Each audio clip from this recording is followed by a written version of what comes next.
The text came through at exactly 7:23 p.m. Stuck at my mom's dinner. Sorry, honey. Don't wait up. I stared at my phone, sitting 3 tables away from my lying wife at Romano's Steakhouse, watching her laugh and hold hands with some slick-haired bastard in a $1,000 suit. The irony tasted better than the overpriced wine. She's really committed to the performance, Sarah whispered across from me, her voice carrying that particular brand of bitter amusement that comes from watching your spouse's affair partner get caught red-handed. Sarah Chen, wait, that name's off limits. Sarah Mitchell, Ethan's wife, had contacted me 2 weeks ago through a mutual friend. Turns out we'd both been living the same nightmare, just from different angles. The restaurant buzzed with the usual Friday night energy, clinking glasses, muted conversations, the soft jazz that rich people think makes their food taste better. Alyssa sat in the corner booth, her blonde hair perfectly styled, wearing the black dress I'd bought her for our anniversary.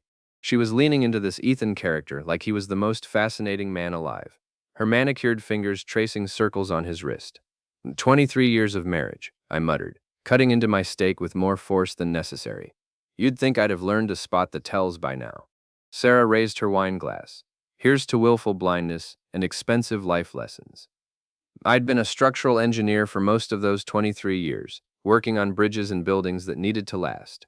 Funny how I could calculate load-bearing capacity for a 50-story building, but missed the signs that my marriage was collapsing under the weight of my wife's lies.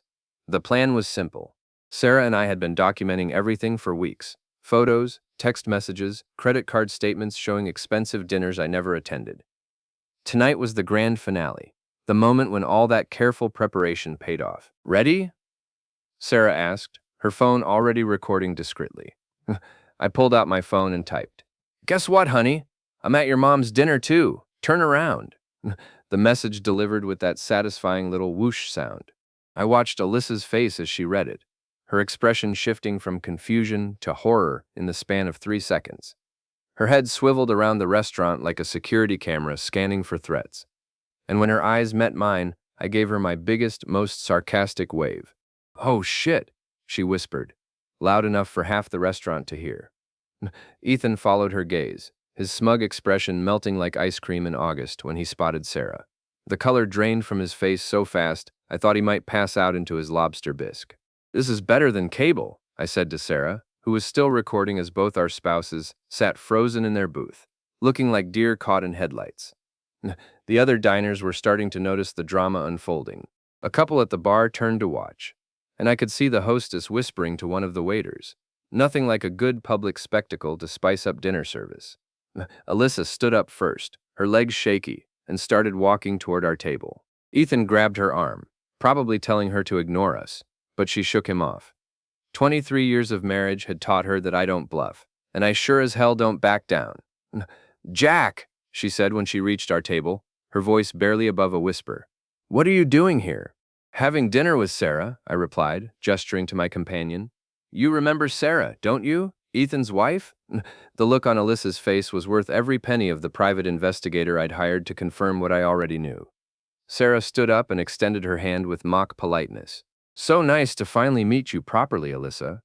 I've heard so much about you from my husband." By now, Ethan had worked up the courage to join our little reunion.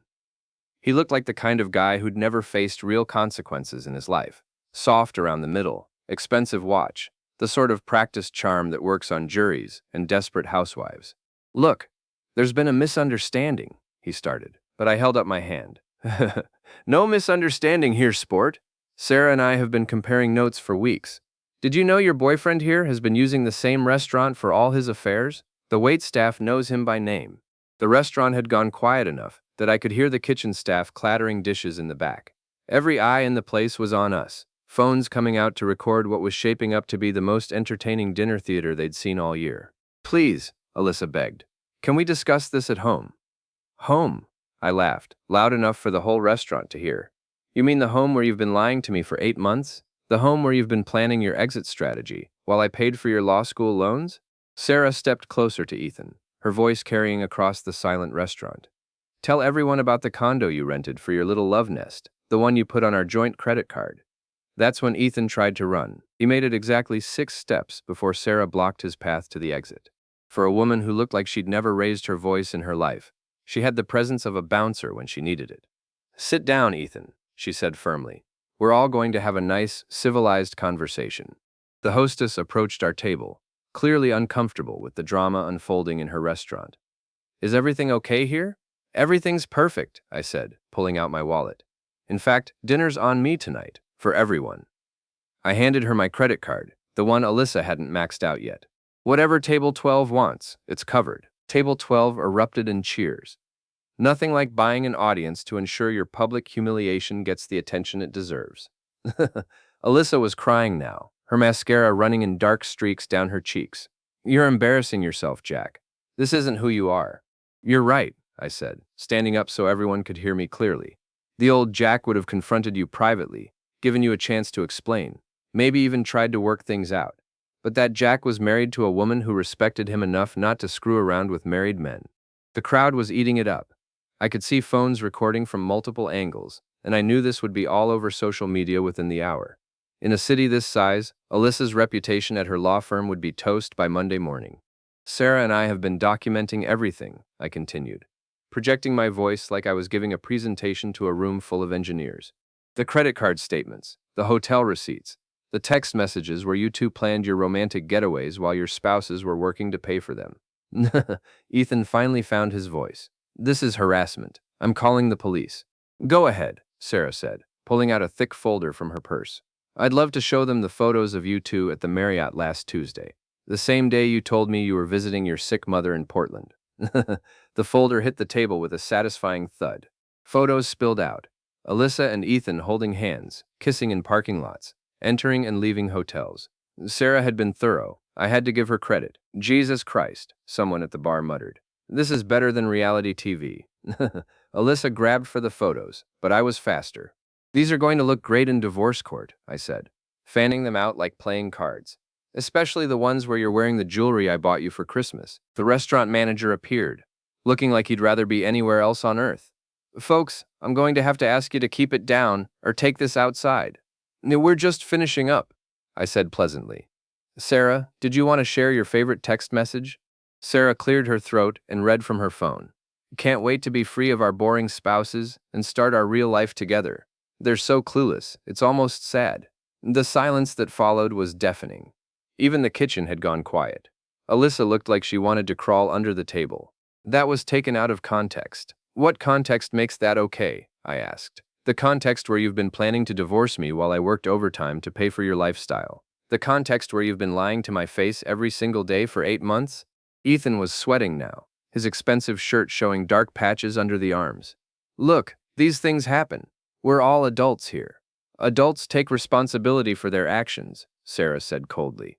Adults don't sneak around like teenagers and lie to the people who love them. I pulled out my phone and showed the screen to the crowd. I'm filing for divorce tonight. No counseling, no second chances, no working it out. Sarah's doing the same. The applause started at table 12 and spread through the restaurant like wildfire. Complete strangers were cheering for two people they'd never met, celebrating the destruction of two marriages like it was the season finale of their favorite show. Alyssa was sobbing now, her perfect composure completely shattered. Jack, please, we can fix this. I made a mistake, but we can work through it. The only mistake here was me trusting you, I said, gathering up the photos. Sarah, I think we're done here. We left them standing there in front of a restaurant full of strangers.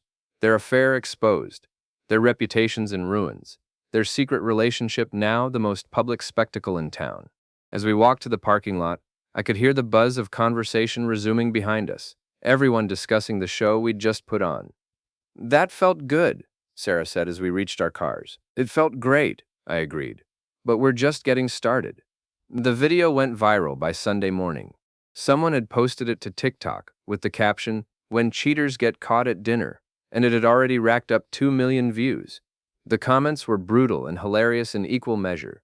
I was at Red's boxing gym, working out my frustrations on a heavy bag, when Dwayne showed up with his phone.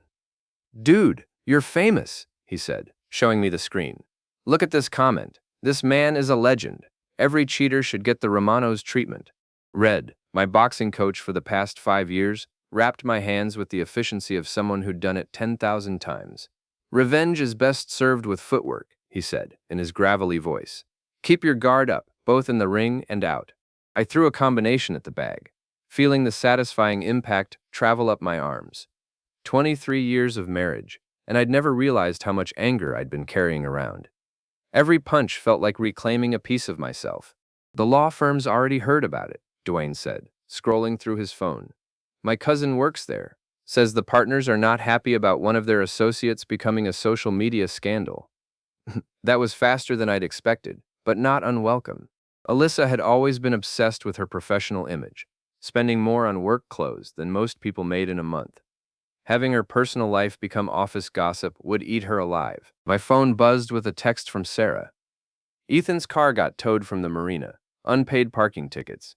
Funny how the city suddenly decided to enforce them. I smiled as I typed back. What a coincidence. Did you know Alyssa's been lying about her billable hours? Anonym's tip to the state bar might be in order. The beauty of Sarah's plan was its simplicity. We weren't breaking any laws or doing anything that couldn't be explained as concerned citizens reporting violations. If Ethan had unpaid tickets, he deserved to get towed. If Alyssa was inflating her hours, the bar association should know about it. You're looking scary when you smile like that, Red observed. Reminds me of fighters who know they've got their opponent figured out. I threw another combination, harder this time. I spent 23 years being the good guy, Red. Playing by the rules, trusting people, assuming everyone had good intentions. You know what that got me? A cheating wife and a viral video? A cheating wife and a front row seat to my own humiliation. But here's the thing. I'm done being the good guy. Dwayne looked up from his phone. Uh-oh, that sounds ominous. Not ominous, I said, unwrapping my hands. Strategic. The gym door opened, and Kathy walked in. Alyssa's best friend since law school. The woman who'd been to every birthday party, every anniversary dinner, every major event in our marriage. She looked around the gym like she'd never seen a punching bag before. Jack, I need to talk to you, she said, her voice carrying that practiced lawyer tone that meant she was about to try to manipulate me. Talk away, I said, not stopping my cool-down stretches. This has gone far enough. Alyssa made a mistake, but destroying her career isn't going to fix your marriage. I straightened up and looked at her directly. My marriage ended the day she decided to start screwing around. I'm just making sure everyone knows it. Kathy glanced around the gym, clearly uncomfortable with the audience. Can we speak privately? Nope. These are my friends, and unlike some people, I don't keep secrets from my friends. Her face flushed. You're being cruel, Jack. This isn't like you. You're right. It's not like me. The old me would have handled this quietly, discreetly, like a gentleman. The old me would have protected Alyssa's reputation, even while she was destroying our marriage. And what's wrong with that? I laughed, loud enough to echo off the gym walls. What's wrong with that is it enables people like your best friend to think they can treat people like garbage without consequences. Kathy pulled out her phone and showed me the screen. Do you see what people are saying about her online? The comments are vicious. Good, I said simply. Maybe the next married woman who thinks about having an affair will remember what happened to Alyssa and think twice. You're destroying an innocent woman's life over a mistake. That's when Red stepped forward. At 65, he still looked like he could go 10 rounds with guys half his age. Lady, I've been listening to this conversation, and I got a question for you. Kathy turned to him, clearly annoyed at the interruption. If your husband was cheating on you for 8 months, lying to your face every day, planning to leave you while you paid his bills, would you call that a mistake? She didn't answer. Because where I come from, Red continued, a mistake is forgetting to pick up milk at the store. What your friend did is called betrayal, and betrayal has consequences. Kathy's phone rang, and she answered it immediately. Hello? What? When? Her face went pale as she listened. I'll be right there. She hung up and looked at me with something approaching fear. Alyssa's been suspended from the firm, pending an investigation into her billing practices. Huh, I said, grabbing my gym bag. Sounds like someone's having a bad week. As she rushed out, Dwayne shook his head. That woman's hiding something. I can smell it from here.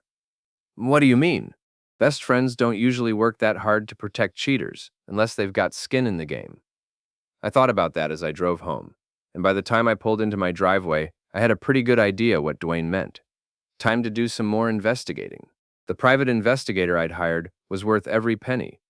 His name was Mike Torres, a former cop who specialized in marital cases, and he had a talent for finding information that people thought they'd hidden. You're going to want to sit down for this, he said, when he called me Tuesday morning.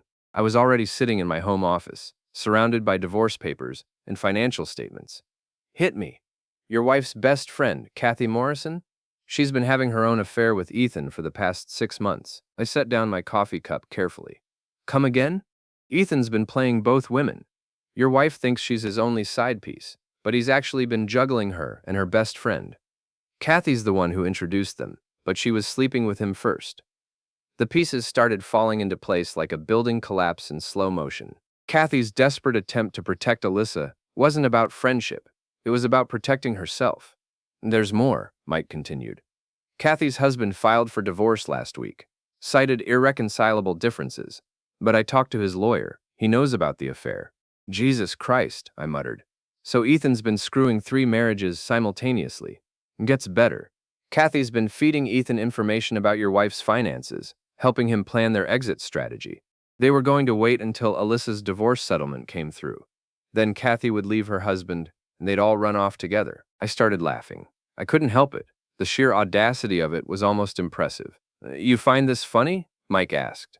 I find it hilarious. My wife thinks she's in some grand romance, but she's actually the third wheel in her own affair. What do you want me to do with this information? Send me everything. Photos, documents, timeline, the works. And Mike, send a copy to Sarah Mitchell. She's going to love this. After I hung up, I sat in my office for a long time, thinking about the past 8 months.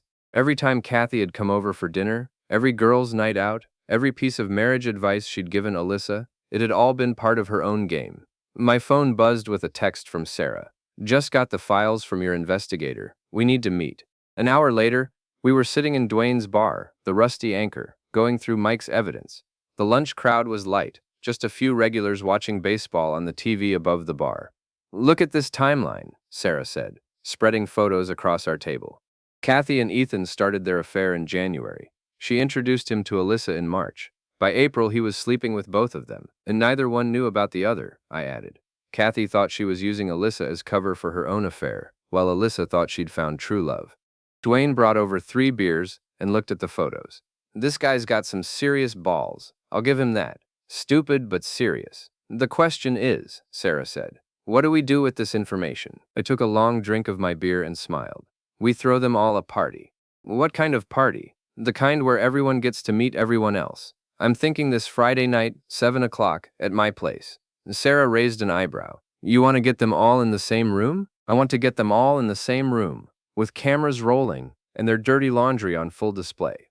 Think of it as a sequel to the restaurant show. But this time we control the venue. That's diabolical, Dwayne said admiringly. I like it. I pulled out my phone and started typing invitations. Alyssa gets invited to discuss our divorce settlement. Ethan gets invited to mediate as a neutral third party. Kathy gets invited to support her best friend. And none of them know the others are coming?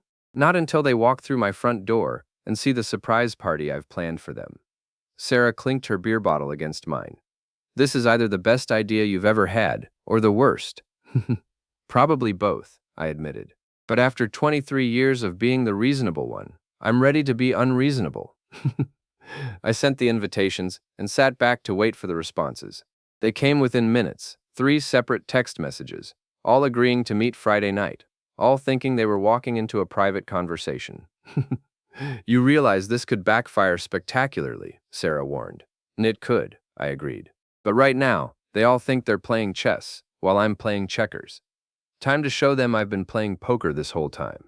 The rest of the week crawled by like a slow-motion train wreck. I spent my time preparing for Friday night, setting up cameras, organizing evidence, and practicing what I was going to say. By the time Friday evening arrived, I felt like a director preparing for opening night of the most important play of my life. At exactly 7 o'clock, the doorbell rang. Alyssa arrived first, looking nervous but determined. She dressed for battle in her best power suit, the navy blue one she wore to important court appearances. Her makeup was perfect, her hair styled to look effortlessly elegant, but I could see the tension in her shoulders. "Thank you for agreeing to meet," she said formally as I led her into the living room. "I think we can work out a fair settlement without involving lawyers." "Oh, we're definitely going to work something out," I said, gesturing for her to sit on the couch. "Can I get you some wine?" She nodded, and I poured 2 glasses of the expensive Cabernet she'd bought for special occasions. Seemed appropriate for the occasion. The doorbell rang again at 7:05. Ethan stood on my doorstep wearing khakis and a polo shirt, looking like he was heading to a country club instead of a divorce mediation. "Jack, I appreciate you including me in this discussion," he said, as I led him toward the living room. "I think I can help you and Alyssa find common ground." "I'm sure you can," I replied. "In fact, I think you're going to be very helpful tonight." He walked into the living room and stopped dead when he saw Alyssa on the couch. "What's she doing here?" "She lives here," I said pleasantly. "Well, for a few more days anyway." Alyssa looked confused. "Jack, why is Ethan here? I thought this was between us."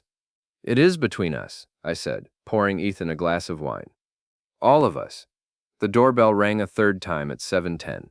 Kathy stood on my doorstep, holding a bottle of wine and wearing the expression of someone who thought she was walking into a friendly conversation. "I brought reinforcements," she said, holding up the bottle. "Figured you might need moral support tonight." "That's very thoughtful," I said, taking the bottle. "Everyone's in the living room." She walked in and froze when she saw Ethan and Alyssa sitting on opposite ends of the couch, both looking like they'd seen a ghost. "What's going on here?" she asked slowly.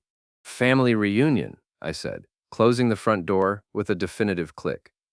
"Well, not family exactly, more like a support group for people who've been lying to me." The room went silent, except for the soft hum of the air conditioning and the barely audible whir of the cameras I'd hidden around the room.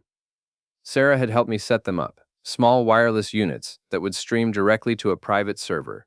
"Jack," Alyssa said carefully, "I think there's been some confusion." "No confusion at all," I replied, walking to the center of the room where everyone could see me clearly. "In fact, I think this is the first time in months that everyone's been completely honest about who they are and what they're doing." Ethan started to stand up. "I should probably leave." "Sit down," I said firmly. "We haven't gotten to the good part yet." Something in my voice made him sink back onto the couch. Kathy remained standing by the doorway, looking like she was calculating the distance to her car. "So here's what I know," I began, pulling out a thick folder that matched the one Sarah had brought to the restaurant. "Alyssa, you've been having an affair with Ethan for 8 months. You've been lying to me every day, planning your exit strategy and spending our money on hotel rooms and romantic dinners." Alyssa's face went white, but she didn't deny it. "Ethan, you've been juggling multiple women while lying to your wife about business trips and family obligations. You rented a condo specifically for your affairs and put it on your joint credit card." Ethan opened his mouth to protest, but I held up my hand. "But here's the part that's really going to blow everyone's minds," I continued, turning to Kathy. "Kathy's been having her own affair with Ethan for 6 months. She's the one who introduced him to Alyssa. Not because she thought they'd be good friends, but because she wanted to use Alyssa as cover for her own relationship." And the silence that followed was deafening. Alyssa turned to stare at Kathy with an expression of complete betrayal. Ethan looked like he was trying to figure out how to disappear into the couch cushions. "That's not true," Kathy said weakly. I opened the folder and pulled out a series of photographs. Hotel receipts with both your names, credit card statements showing dinners for 2 on nights when you told your husband you were working late, text messages between you and Ethan discussing how to manage the Alyssa situation. I spread the photos across the coffee table like I was dealing cards. "My personal favorite is this one from last Tuesday, where you two are kissing in the parking lot of the Marriott, while Alyssa was at home thinking she was in love with him." Alyssa stood up so fast, she knocked over her wine glass. The red liquid spread across my coffee table like blood. "You've been sleeping with him too." "It's not what you think," Kathy said desperately. "It's exactly what she thinks," I said. "You've been playing your best friend for a fool while screwing her boyfriend behind her back. And Ethan, you've been playing both of them while lying to your wife." Ethan finally found his voice. "This is insane. You can't prove any of this." "Actually, I can," I said, pulling out my phone. "Sarah and I have been documenting everything for weeks. We have photos, videos, financial records, phone records, and witness statements. We know about the condo, the hotel rooms, the fake business trips, and the secret credit cards." "Sarah knows?" Ethan asked, his voice barely above a whisper. "Sarah knows everything. In fact, she's been helping me plan tonight's little reunion." Alyssa was staring at Kathy with pure hatred. "How could you do this to me? I trusted you with everything." "You don't understand," Kathy said, tears starting to form in her eyes. "It wasn't supposed to happen like this." "How was it supposed to happen?" Alyssa demanded. Were you planning to steal my husband too, or just my boyfriend? He was mine first, Kathy shouted, her composure finally cracking. I met him first. I was sleeping with him first, and then you came along with your perfect hair and your perfect life and took him away from me. The room exploded into chaos. Alyssa lunged toward Kathy, screaming about betrayal and friendship. Ethan tried to slip toward the door, but I blocked his path. Kathy was crying and shouting about how unfair everything was. Enough, I yelled, loud enough to shake the windows. Everyone froze. Sit down, all of you, I said in a voice I'd never used before. We're going to finish this conversation like adults. They sat, all three of them looking like children who'd been caught stealing cookies. Here's what's going to happen, I said, walking to the window and looking out at the street. Alyssa, you're going to sign the divorce papers I've prepared. You get nothing except your personal belongings and whatever money is in your personal checking account. The house, the cars, the investment accounts, the retirement funds, all mine. You can't do that, she protested. I can and I will. The prenup you signed 23 years ago is very clear about what happens in case of adultery. My lawyer assures me it's ironclad. I turned to Ethan. You're going to transfer ownership of that condo to Sarah as compensation for the emotional distress you've caused her. You're also going to pay for her divorce attorney. That's extortion, he said. That's consequences, I replied. And Kathy, you're going to explain to your husband exactly how long you've been cheating on him, and with whom. No more lies, no more cover stories, no more manipulation. And if we don't agree to your terms? Kathy asked. I smiled and held up my phone. Then all of this gets posted online. The photos, the videos, the financial records, everything.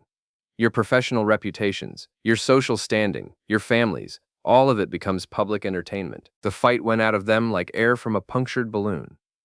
They sat there in my living room, three people who had thought they were so clever, so careful, so much smarter than the people they were betraying. I have one more surprise, I said, walking to the front door and opening it. Sarah walked in, followed by Kathy's husband Tom, and a man I didn't recognize, but assumed was Ethan's business partner. I thought you might want some witnesses for what comes next, I said. 6 months later, I was sitting in the same boxing gym where this whole thing had started, watching the local news on the TV above the water fountain. The anchor was talking about a real estate development scandal involving kickbacks and falsified permits. Ethan's face filled the screen as he was led away in handcuffs. Couldn't happen to a nicer guy, Red said, unwrapping my hands after a particularly satisfying workout. The divorce had been finalized 3 months ago. Alyssa got exactly what I'd promised her, nothing except her personal belongings and the money in her checking account, which turned out to be about $300. She'd moved in with her sister in another state and was working as a paralegal while trying to rebuild her career. Kathy had lost her law license after the state bar investigated her billing practices and found a pattern of fraud going back years. Her husband had taken their kids and moved to California, leaving her with nothing but legal bills and a reputation that made her unemployable in the legal field. Sarah had done well for herself. The condo Ethan transferred to her was worth enough to set her up comfortably, and she'd started a consulting business helping other people navigate messy divorces. We'd stayed friends, bonded by our shared experience of betrayal and revenge. You ever regret it? Dwayne asked, joining us at the gym. Going nuclear on all of them like that? I thought about it as I packed up my gear. You know what I regret? I regret wasting 23 years on someone who didn't respect me enough to be honest. I regret trusting people who saw my loyalty as weakness. I regret being the good guy for so long that people thought they could walk all over me. But the revenge part was the most honest thing I did in 23 years of marriage, I said. For once in my life, I stopped being reasonable and started being real. My phone buzzed with a text message.